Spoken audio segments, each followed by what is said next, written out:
Hello everyone. In this class we will look at writing skills in a professional setting.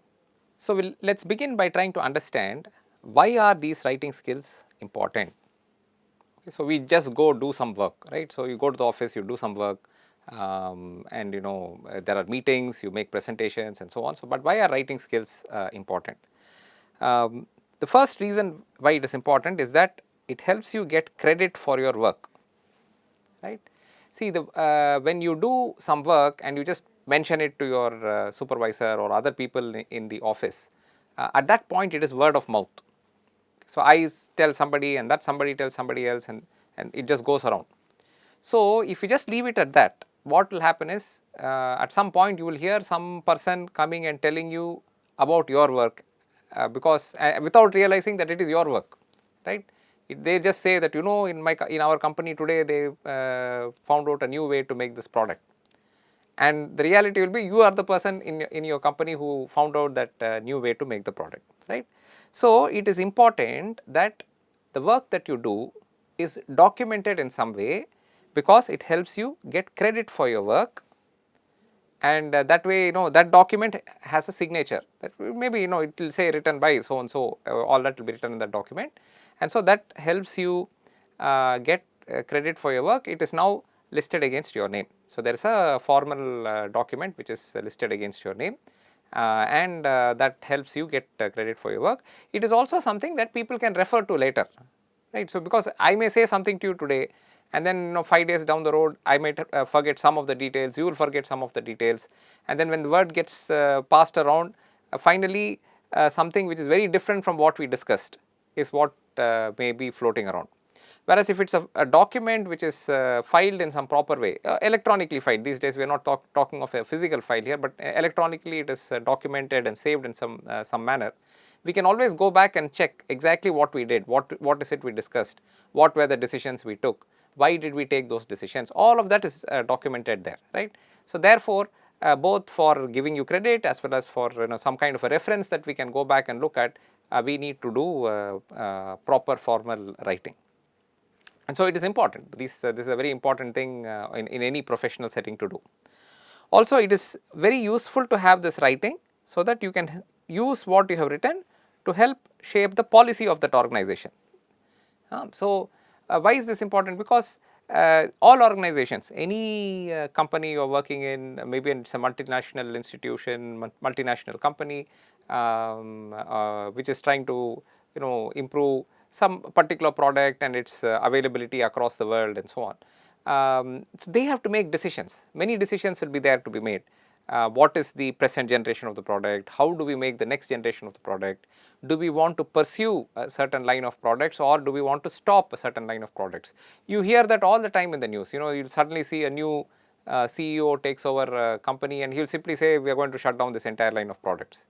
So, how are they making that decision? They are having some discussion, they are having some prior experience. On basis of all of that they are making that decision, or they may ask the current set of engineers and scientists and other people in the company to give a detailed report on why is it we are pursuing a certain set of products and why is it we are pursuing some other set of products, why are we not pursuing a particular set of products.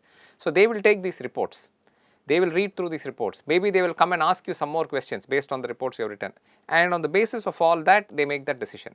So, the policy of your company, whether to pursue a line of products, to stop a line of products, to accelerate the production of a line of products is often dependent on reports written within the organization, and so those reports are very important. It is very important to write the report well and present the information very well. So, the next question that comes to our mind in the context of this discussion is, why is this formal writing difficult, or at least many people will find it difficult. I mean, when I post the question that way, it appears that I have already assumed the answer, and it is true. Many people will find formal writing challenging, and they may not even realize it, but they will get reviews saying, how come you have written like this is not then a good way of writing and all that. So, when they get that kind of a response, they understand that it is not so easy to do formal writing, or somebody will simply tell you please write it better, do something, things like that. So, it is challenging for most of us, it is challenging. So, we have to first understand why it is challenging, because then it can become much easier for us to make improvements, right. So, the first reason why it is challenging is our own personal background, right. So, we come from different backgrounds, we come from maybe the community we lived in is very different from the community we work in, and that is very possible. It may be cultural difference from country to country, it may vary nation to nation, it may vary even within a nation. Maybe there's a there are centers which are more urban, there are centers which are more rural, and our native language may be different, and then we may be asked to write formal reports in English. So, for various reasons, our unfamiliarity with the language. So, then what happens, especially if you are unfamiliar with the language, you will phrase the sentence in your mind in your native language, right. So, in your native language, your mind will think in your native language, which is a natural thing to happen, because that is the language you are most comfortable in. So, you phrase that sentence in your language, and then you are trying to translate it and present it in English. So, usually then when you do that, it does not matter which language, which two languages you pick. When you pick one language and you frame your thoughts in that language and then translate to another language, it is challenging. It will come out in a certain way which may not be the best way to present it in the second language, right. So, this challenge is there, and also again, as I said, based on our cultural differences from where we are, our style of speaking may vary. So, in some countries, certain words are added to the sentence to make the sentence sound polite. In some other countries, we simply use facial expressions to indicate whether we are polite, or facial expressions and tone of our voice to indicate whether we are polite or angry at something. Whereas when you are writing, you do not have all of that ability. You have to just put it down in words and still be clear as to what you are trying to do. So, our personal background adds a lot of baggage to our communication process, and particularly in written communication process, because we are just typing it down. And one big challenge about written communication is often what you type or you write and send is going to be read later. So, you are not going to stand in front of that person as that person is reading the document, right. Unlike a presentation, in a presentation, I will make a presentation in front of you, you are there, I am there. So, if there is a doubt, if I see in your face that you are not understanding what I am saying, I can make some correction, right. So, I can add a little more detail, I can subtract a detail, I can avoid going down a tangent, go down another pathway some more, based on the facial responses and reaction that I am getting from the people sitting in front of me. Written document is not like that. I write it, maybe I write it today and I give it off, submit it, maybe some 15 days later, some other person in my multinational organization picks it up in some other country. Maybe in some other country they are sitting in a center in some other country. So, geographically they are nowhere near me, time wise they are away 15 days away from me, at which point in time they are actually picking up this report. So, that itself poses a challenge so something that I am writing now, I have to imagine how somebody 15 days from now sitting half the world across may read it, or at least I have to write it in such a way that it does not matter that somebody is reading it 15 days from now, it does not matter that a person is sitting half the world across, they will still understand what it is that I am trying to say, that they will not have any confusion on what it is that I am trying to say. And so, I have to write it like that. That is why the writing is challenging. Much more challenging than actual spoken communication, because spoken communication you are getting feedback immediately. This one you have no idea when you will get the feedback. So, personal background and this complexity of when and where this is going to be read makes it challenging. Lack of knowledge of expectation. So, many of us actually do not know what is being expected in a written document, and that also adds to this difficulty of how to write it. And part of what we are going to do now in the next few slides that you are going to see, and what discussion I am going to share with you, is exactly that, to make it clearer as to what are the expectations, and therefore you can handle it better. And the last thing that makes this whole writing process very difficult for all of us is this concept that we have to deal with, which I describe here as poor examples. So, I am putting poor within inverted commas because it is poor only from the context of formal writing, right. When I say poor example, what I am saying is in our normal life, in our day to day life, there is a lot of reading that we do. Okay. So, which means we are experiencing writing done by somebody else. So, we are going to do this. So, we do this routinely. Where do we do this? We pick up a newspaper and read. So, most houses, almost internationally this is true, people are getting newspapers to their home, even though there is all this television is there, internet is there, all of this is available, still there is quite a few people who will pick up a newspaper and read. We read storybooks, we read magazines, so we read literature of different kinds, we read poetry, so there is a wide range of things that we read. Okay, so and they are all good in their own way. They are all good in their own way. So, you read some famous novel, you read some famous poem, you read a well written magazine, a very professionally done newspaper. All of these are very good in their own way, but they are all poor examples from the perspective of formal writing for us in our workplace. So, that is the context in which it is a poor example. By itself it is okay, but it is a poor example of what we need to learn to do better formal writing. But unfortunately, through your normal life, you will only see those examples, right. So, in normal life, as you go through school and college, you get to read these kinds of books. You read story books, you read, of course you will be reading textbooks, but other than that you will be reading story books, you will read newspapers, you will read magazines. Maybe if you are on a flight, you will read the in-flight brochure, you will see some sales literature, all sorts of different literature you read. They all give you some idea in your, they put some idea into your mind that this is the way we should write something, because it impressed you, that this is the way you are supposed to write. But many of those things that impress you with respect to those documents are not the kinds of things you should do when you are writing a formal document as a report. Okay. So, that is the reason why it is a poor example. So, I will also just to highlight what I mean, let me just give you one example, that is let us say you are reading a science fiction novel or any fiction novel, some murder mystery you are reading. Okay, so, there many times, I mean, in fact, primary thing, the primary beauty of some of those books is that they will hide the detail, right. They will hide the detail, and you appreciate the book the most where they have hidden it so well that you have actually, the same information has been presented to you, you actually read through the entire book, but you never found out, and suddenly in the last 2 pages this is sprung upon you, right. So, they suddenly throw this on front of you, see, this is how this person did this criminal activity, and you were not able to guess it, and this is the nice way in which it was done.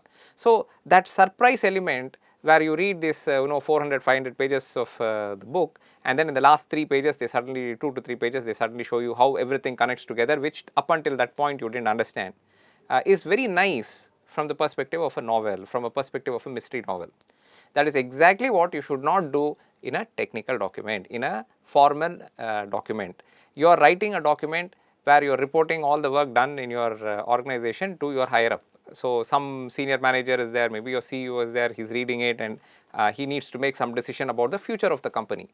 So, you do not want to send him a 500 page report where for 497 pages you are hiding all sorts of details, and in the last 3 pages you spring up all the details and put them all together and say, see, I had you confused for 497 pages, now you know what you need to do. So, that is definitely not what your CEO wants, right.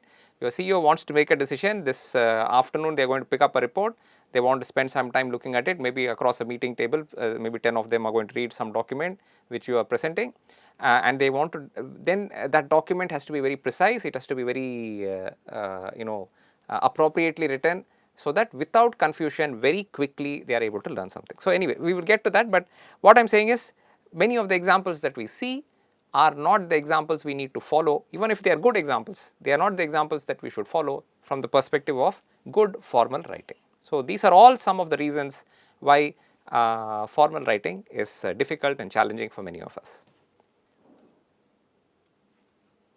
So, how do we improve? How do we improve our ability to do formal writing? Well, first thing is we should understand what is the purpose of formal writing. So, we are going to look at that very briefly, and also to recognize the overall structure of a formal document, and in the process we will also see some typical errors that people make, and therefore, if you keep that in mind, correct for those kinds of errors, a very good chance that your formal document is going to come off very well. So, what is the purpose of formal writing? I gave you this example of a mystery novel where the purpose is to hide the detail, right? That is the purpose of that novel. They want to show you many things, they want to confuse you, they want to mislead you, they want to send you in all wrong directions and hide the detail in a very interesting and fascinating way, and so that you say, aha, wow, I never even knew that this was there, and I have actually read past this point, right? In formal writing, we want to inform readers. What do we want to inform them? We want to inform them what work was done. Whatever work was done in the past, whatever the time frame over which this report is, which is being covered by this report, we want to say this is what has been done. It could be a survey, it could be, you have looked through massive amounts of sports data to now come up with a new sports analysis process, all of that. So, there is some work, some body of work that you have done, or you have done some analysis to say that this kind of information is missing. I have looked at these 25 different sources of information, this particular piece of information is not available, and therefore our company has to do something about it, whatever it is, right. So there is some work that has been done, and you are informing the reader that this is what has been done. So or this is the thought process involved, whatever it is, you are informing the reader something. So this is the purpose of the formal writing. And to persuade the reader, meaning again, in your institution, often why are we writing these reports? We are writing these reports to help the institution, to help the organization or the company make a decision. Some decision has to be made. It may be simply that we will continue doing whatever we are doing. So they need your data to understand that this is data or analysis or whatever it is that you are contributing to your organization. They need that in some organized way, so that they can look at it in a in a time bound manner and make a decision, right. So they are being informed by you based on what you have written, so which is what this is, and based on the information that you have given them, they are also reaching some decisions which maybe you are assisting them reach, right. So in your own document you will say, based on all my work, I suggest that, or it appears that this seems to be a better way of doing something, or this is the direction in which we go. If you have written the document well, and if your analysis is correct, your superiors will be also inclined to take your decision. And if you have done it properly, they will be very impressed with you. They will say, good, this person, in my organization, we were quite a bit confused these past several weeks whether to go down one line of products or to go down the other line of products. This person has done a very nice analysis, and in a very beautiful way given us a very nice report, which if you read very clearly tells us why we should be going down one particular path of products and avoiding another particular path of products. So that is how you want your writing to be reflected in terms of the appreciation from the people in your organization. So you want to inform the readers and you want to persuade the readers, but most importantly you want to do both of these in an efficient manner. This is where it is formal writing. Okay. So if you are doing, like I said, if you are doing writing for informal purposes, at least not in the context of a job, not in the context of a professional setting where you are trying to accomplish something, if that is not the setting, then you are not subject to these constraints. Like I said, if your idea is literature, if your idea is writing a mystery novel, some science fiction novel, then this efficiency is not the primary criteria there, right. So that is where you have to be very careful. Even the newspaper, when you are seeing it, of course newspaper also does not want to waste pages, but they may have a lot of things for humor purposes, they may have a lot of things for entertainment purposes, various other pieces of information they may have in that same page, which is not necessarily trying to convey the news to you in an efficient manner, right. In fact, they want you to read the news, they also want you to see the advertisement. So they will slip the advertisement in between the news, and they will do various things to make you see the advertisement, because that is how they are also getting their finances. So efficiency is rarely the prime criteria that governs the style of writing for most common forms of writing that we encounter, but it is the primary form of the primary criteria that defines the style in which we write something with respect to formal writing. So that is the thing that you have to remember. So having understood the purpose of our formal writing, Let us look at the structure. So, in this single slide I am summarizing the overall structure of a typical formal document, and most of these will be there in most of the documents that you pick up. Just that based on the circumstance, maybe you will have a shorter version of it, maybe you will have a longer version of it, maybe one page, maybe several pages and so on, some may be a large document, etc. Generally all of these documents, formal documents, will have a beginning, a middle and an ending. So, generally this is the layout of a document. That may not seem like much, but basically in this initial part of the document you have some title which indicates what is this document about, right. It could be whatever it is, let us say it could be weather prediction in various cities using only some variables, not all variables, whatever it is, let us say you reduce the number of variables you are using to predict weather. So, your title should reflect that. Your title should say that we have now come up with a this weather prediction using a smaller set of variables, whatever those variables are.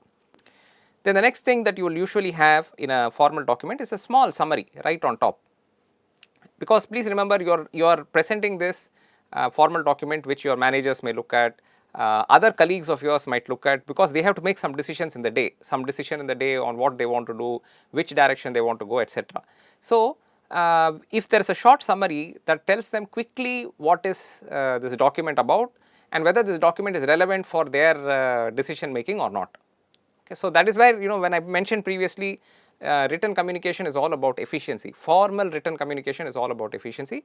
This is a very important place where you show the efficiency by giving the key results of your work up in the summary. You should not hide anything, you should just give your best results in the summary, so that very quickly, if they are they're short on time, and like generally in all professional settings people are invariably short on time, they are very pleased with you if you can give clear information.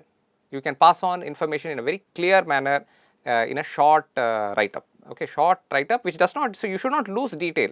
So, you should not give them, because that is also misleading them. If you give them insufficient detail, that is misleading them.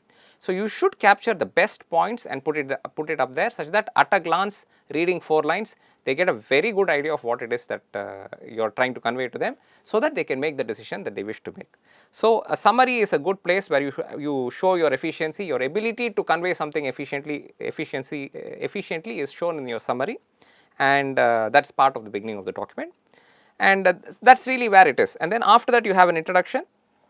This may or may not always be necessary, because you are usually writing this document within your organization. So, your organization kind of knows what you are doing, but it always helps to have like 2 or 3 lines. Even if you think it is not so important, the introduction, you do not need to write a very elaborate introduction, just 2 or 3 lines to put things in a perspective, just to say that because otherwise with you would also remember, like I said, these documents are sometimes read maybe several days later, several weeks later, maybe even several years later.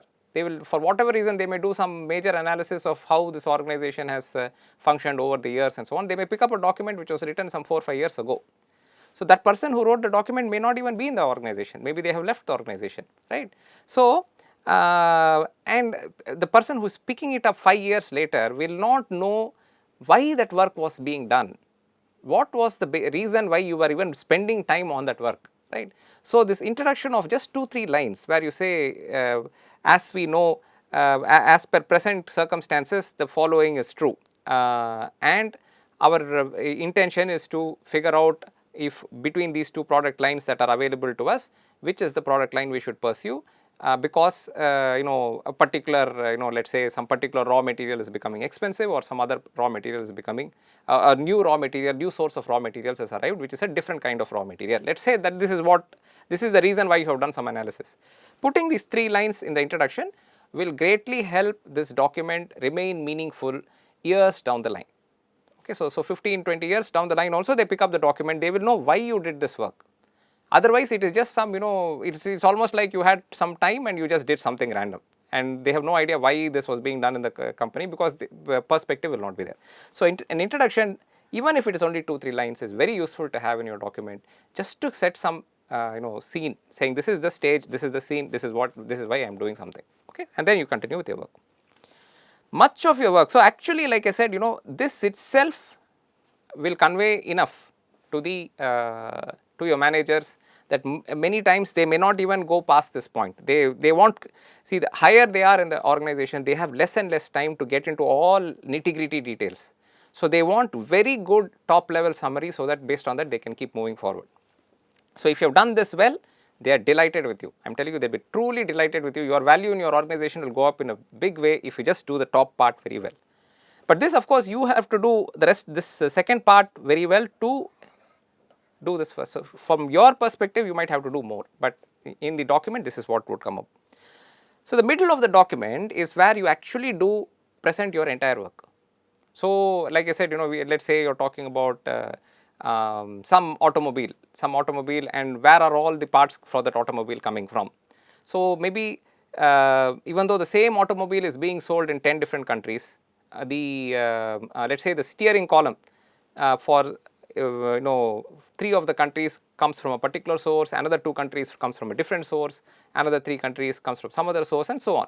So even though it's the same automobile and essentially the same set of parts for the automobile, because they are being sold in different countries, the individual parts are coming from different sources.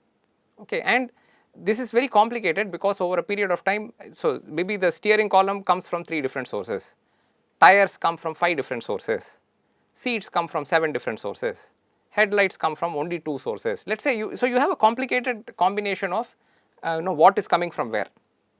Then road conditions are different in different places. So these same vehicles are running all over the place. So with all this variability, when something is going wrong with the vehicle and you want to figure out what is the root cause for it, it's a complex analysis.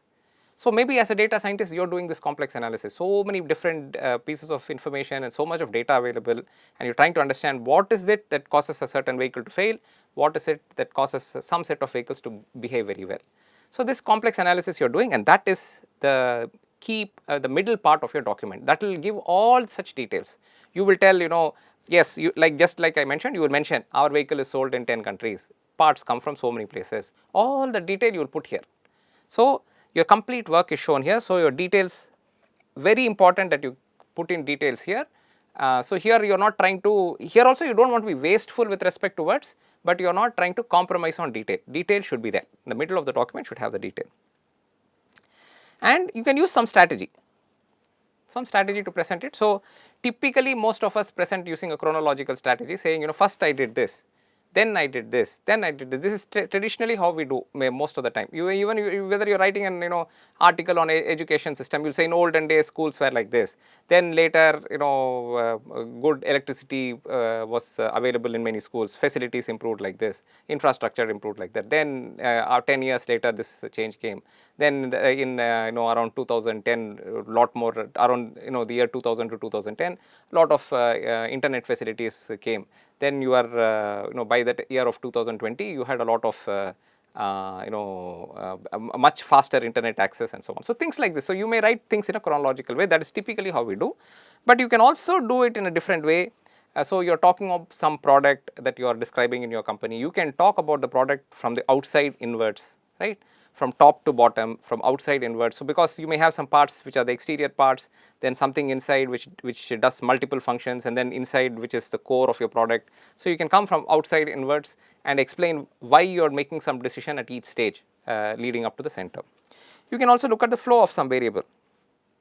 So again, if you're talking of weather, if you're just looking at change in pressure as it goes through a geographical location, you can follow that. So through and through, you're not talking of time, you're only talking of pressure variation. You're talking of, you're not interested in really knowing which pressure came first.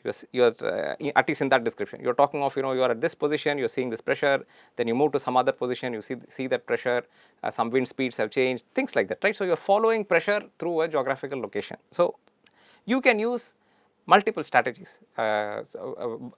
Basically, you are not restricted to using only a chronological strategy, which is what traditionally many of us end up doing. Okay, so you have choice. That's the basic point that I'm trying to make. So this is the bulk of your document, and as I said, people may or may not have time to read it, but it is good to put your bulk of your document in good condition so that if they ever go dig into it, they know that you have done a solid piece of work. Okay, so you should not compromise on the bulk of the document saying mostly anyway people will not read this. That's not the idea. You want it to be complete, so that if eventually people read it, they do know that you have properly done the work and it has been done properly, and there is good reason to believe your results. Finally, there is an ending that usually is a summary of all the major points that you have, major conclusions that you reached during your work, and of course at the end of it you should also give some future perspective. So this is the future perspective, means okay, so we have come with all this stuff, and so what is it that you are recommending? What is it that you are recommending that the company do, or at least your group do, or at least that what you should be doing? You say, I have found all this, I feel I need to be doing this, something like that. So you put a future perspective there.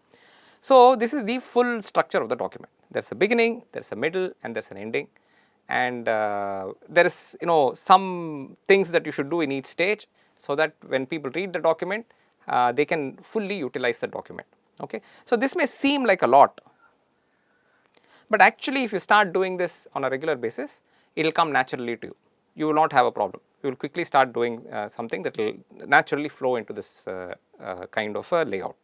And if you do it well, I can confidently say that if you are a good person doing good work, and you also add this good writing skills into your list of skills that you have, it will really make a big difference to you and to your organization. Everybody will be really happy with what you actually do. In all of these writing skills, there is one fundamental thing that is our tool, which is language. So I have a few comments to make about language, and that is and this just adds to the quality of the document, and therefore you have to be careful with your language. So first thing is, for example, we should always use the correct word, and this is just an example here of speed versus velocity. These are two technical terms, and they mean slightly different things. In fact, there is a significant difference between the two of them. Okay. So when you say speed of something is a certain value and you say velocity is the same, is a certain value, they do not mean the same thing, they mean something different. So similarly, in your domain, there will be terms that mean something specific. So you should be careful and use the correct term only. You should not use some generic term. You should not see, the public tend to use some term which may not be correct, right? So for example, I mean, if you watch cricket, it is not at all uncommon to hear people who are doing commentary simply say that a bowler bowled at 130 kilometers. So they are trying to say something about the speed. So they actually should be saying 130 kilometers per hour. They don't for just they think they don't understand the significance of it, or they just let it go with the flow. They simply say the bowler bowled at 130 kilometers. 150 kilometers. They will just say that. Actually, they are trying to tell you that they bowled at 150 kilometers per hour. In your formal document, you cannot take such shortcuts. You should write properly. If it is kilometers per hour, put it as kilometers per hour. If it is kilometers, which is only distance, it is not speed, then please put kilometers. Okay, so be careful with what you put in your document. So use the correct word. Another thing is, you should avoid complexity. What is complexity? So this you have to really be careful with. I mean, many times I find people who write in a managerial style of writing will unnecessarily add to the baggage of the word to make it sound big, and that is really not necessary. So to use words like functionability is not necessary when all you want to say is function. Hitherto, not necessary. Instead you can say until now. Discretized, you can simply say discrete. So these kinds of things you can do. So this is really not necessary to write some complicated word with the thought process. Again, this is all coming from bad examples. I mean, with respect to formal writing, you are reading some literature where they have used such complicated words for whatever purpose they have used it there. It is not relevant for formal writing. For formal writing, you want simple words. So you prefer to use function, until now, discrete, things like that. So which is straightforward. And ambiguity. This is something which we stumble upon without even realizing. Okay, so what is this ambiguity? So for example, let us look at this statement here. So somebody has written, the patient has an irregular heartbeat and a weak pulse. This is a symptom of low blood pressure. Okay, so this some statement like this has been made. Now from the perspective of being clear about what you are trying to convey, this is actually not clear. This is actually ambiguous. This statement is ambiguous. Why is it ambiguous? Say it says the patient has an irregular heartbeat. So, up to this point this is fine and a weak pulse. So, that means this patient is showing you two symptoms. This person is showing you an irregular heartbeat and this person is also showing you a weak pulse. The next sentence starts off with this word this, and that is exactly where there is ambiguity. We say this is a symptom of low blood pressure. What is this referring to? Is it referring to irregular heartbeat, or is it referring to weak pulse, or is it referring to both of them? So, is this combination a symptom of low blood pressure, or is only the first one a simple symptom of low blood pressure, or only the second one a symptom of low blood pressure? So, ambiguity creeps into our writing without us even realizing it. And the reason that happens is when we write, and this is one major challenge in writing formal document, when we write with our knowledge, right. So, I know what I am talking about. So, I do not realize that the reader does not know what I am talking about.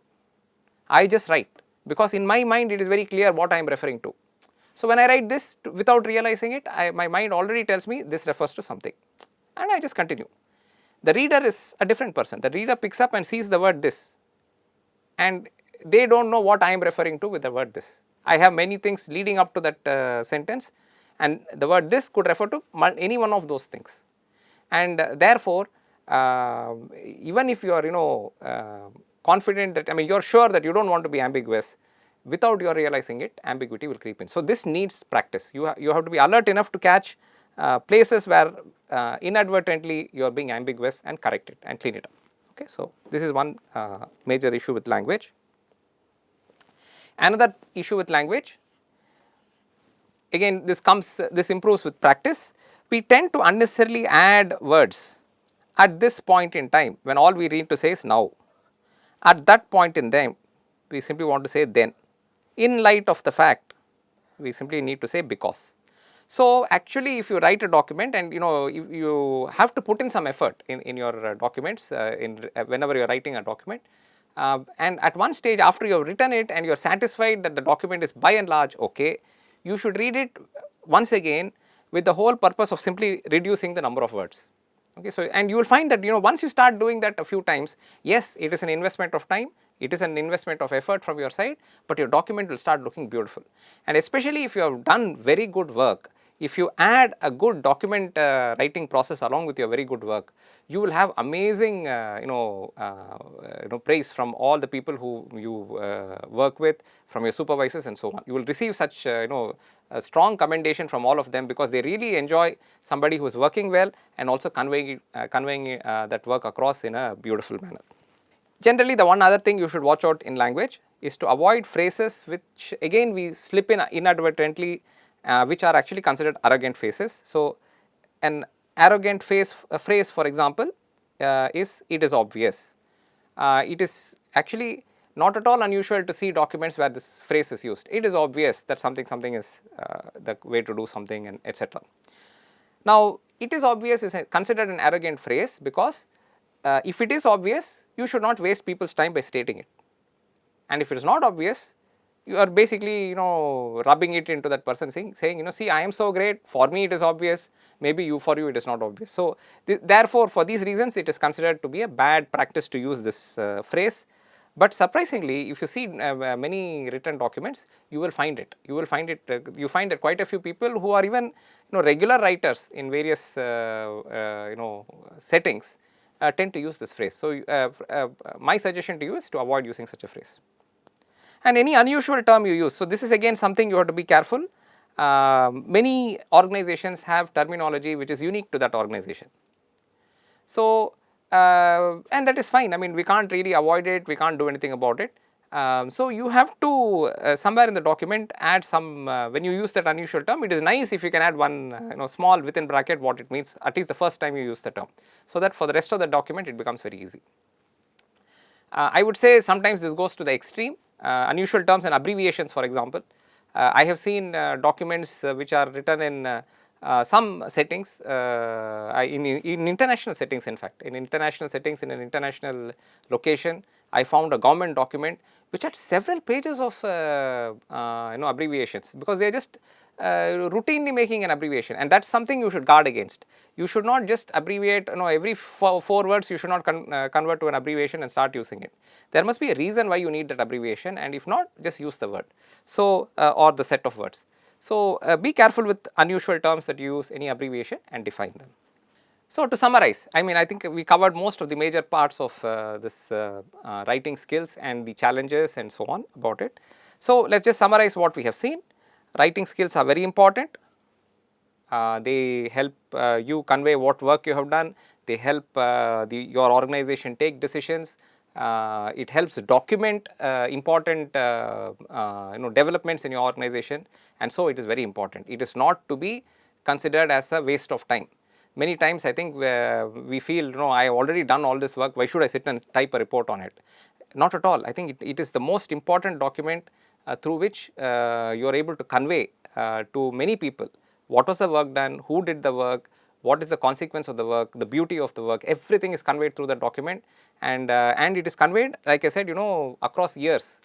People look back and say, yeah, this person did this work for us. So it is very important that you write well, and therefore writing skills are very important. Formal writing can be challenging based on our background, based on the examples that we see, and various other factors such as those, and so we have to understand that it is challenging, and we can work around it to improve our process. We are able to do that by recognizing the purpose of a document, which is to convey information, to persuade people who are making decisions based on the document, and most importantly, doing all this in a very efficient manner. It helps to know what is the structure of the document, like I said, again based on your work circumstances and also the circumstances of the document. You may or may not emphasize every part of that structure. So some structures you can be a little bit relaxed based on that particular document. So what I have told you is the overall standard way in which you have to handle this process. Based on your circumstances, you can always modify it a little bit, but if you know the structure of the document, you can use it appropriately. And in all of this, use language that is appropriate, right? So this we saw, use language that is appropriate. Be careful and avoid phrases that are arrogant. Avoid making the all the words that you use bulky by adding extra words. Make your sentences, don't make your sentences bulky by unnecessarily adding words. And these things improve very fast. Much as I have pointed these out, and if somebody sits with you or you sit with somebody and start pointing out their mistakes, initially it looks to be a very painful process, because something comes naturally to you and you have to fight that to get it right. But trust me, if you get 2-3 documents right, almost after that it becomes very smooth, because almost routinely you will do it. You will catch the error even before you make the error, and then it keeps on improving, and then your documents look very good. And like I said, with good documents, you'll find your organization and people whom you work with and your superiors will all be extremely grateful to you. They will truly appreciate you. You will be surprised at how much appreciation you receive for just writing your work in a very nice manner. Okay, so I hope these will help you in your professional setting. Thank you.